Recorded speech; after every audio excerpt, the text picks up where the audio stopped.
Nick Mullings is worried he won't have enough money in his retirement. He says he's owed more than $100,000 in wages and super after the firm he worked for collapsed in December. I received a letter from the ATO that said as the company I worked for had gone into liquidation, they would no longer pursue that on my behalf, and that would be down to the administrator that was pursuing the liquidation.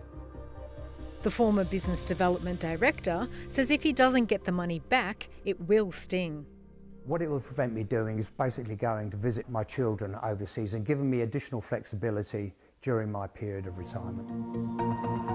Under the law, employers must pay 11.5% of their employees' earnings into their super fund. But analysis of ATO data shows 1 in 4 workers aren't receiving those contributions, which total $5.1 billion.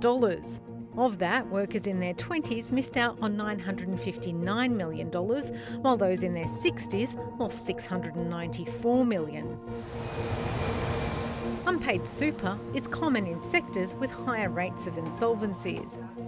While men are more likely to be affected, the industry lobby group says the problem can be worse for women. Women still retire with about a third less super than men. There are some acute challenges there because of interrupted careers, and lower balances mean that pinch point is much more acutely felt by 1.3 million women who missed out on $1.7 billion in super in a single year. The impact of workers not being paid their superannuation compounds over time. The industry estimates Australians are owed almost $42 billion in super contributions over 9 years. The federal government promised by July 2026 it would have laws in place to ensure super is paid at the same time as wages.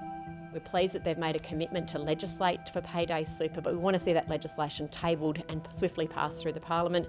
We want to see stronger compliance action from the ATO, including setting some important targets to make recovery of unpaid super.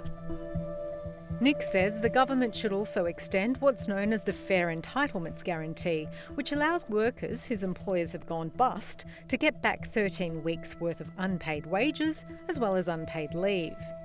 If the government could look to provide the superannuation that hasn't been paid through that guarantee, I think that would be great.